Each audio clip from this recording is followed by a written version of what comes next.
Judo Kagami Biraki io no fampiarabana japonais eo amin'ity taranja ity izay entina ampahafantarana ny pitsopitsony rehetra ao amin'izany taranja judo izany. Tsy maintsy manatanteraka ity Kagami Biraki ity ry zareo japonais mialohan'ny atombohan'ny fananana rehetra amin'ny topilalovana iray. Nanatanteraka izany koa tsika teto Madagasikara ka ny kluban'ny Akidokan no nitarika izany.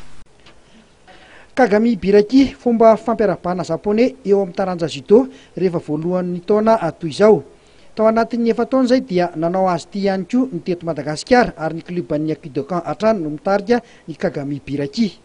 Kagami Biraki zany fampiarabana dia misy ny fomba japonais koa dia mizara le atao hoe Kagami mochi. Mochi moa zany dia gâteau de riz any amin'zareo dia tapahana io dia zaraina ho an'ny rehetra amin'ny mpiara-monina. Tsika nefa manana fomba tsika malagasy manana koba-dravony izay iray fatorana izay misy gâteau riz koa ao anatiny dia mamy ny ao anatiny ka mba mozaraina amin'ny club rehetra eto Antananarivo zany mamy io ho an'ity taona ity.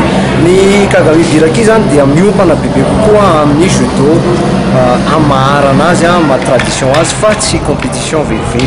Zany hoe ny judo zany rehefa manao compétition dia indraindray manana fanadinoana ny tena judo amin'ny mahara martial sy amin'ny judo anazy dia izay ny hetsika nataonay. Ka io zany fomba anararotako amin'ny mazoky ato amin'ity club ity mampianatra ny ankizy rehetra mampiseho manoro ny ray aman-dreny hoe zao anie ny judo zao ny teknika ny judo zay adino taty eo ty dia miezaka mampiseho daholo.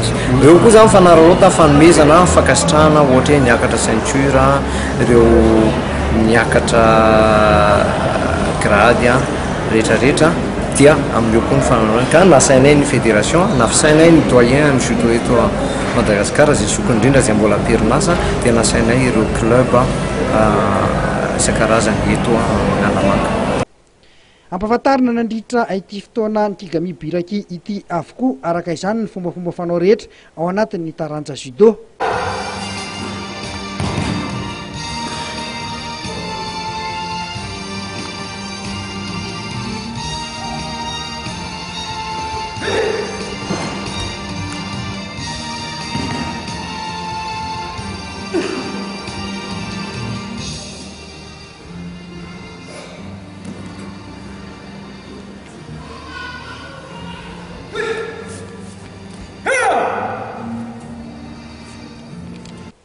Kluba efatra teto Analamanga no namaly ny antson'ny Akidokan tamin'ity fankalazana ny Kagami Biraki 2024 ity.